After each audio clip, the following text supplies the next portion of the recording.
പാലക്കാട് മുണ്ടൂരിൽ കാട്ടാന ആക്രമണത്തിൽ കൊല്ലപ്പെട്ടത് ഒരു കുടുംബത്തിന്റെ ഏക അത്താണിയായ അലൻ. വീട്ടിലെത്താൻ 100 മീറ്റർ മാത്രം ബാക്കി നിൽക്കെയാണ് അലന്റെ ജീവൻ കാട്ടാന എടുത്തത്.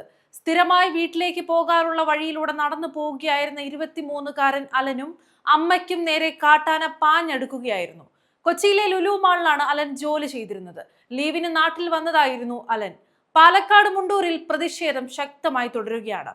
കാട്ടാന ചവിട്ടിക്കൊന്ന അലന്റെ മാതാവ് വിജിയുടെ ചികിത്സാ ചെലവ് വനംവകുപ്പ് ഏറ്റെടുക്കാൻ തയ്യാറാകുന്നതുവരെ അലന്റെ പോസ്റ്റ്മോർട്ടം നടത്താൻ സമ്മതിക്കില്ലെന്ന നിലപാടിലായിരുന്നു ബന്ധുക്കൾ.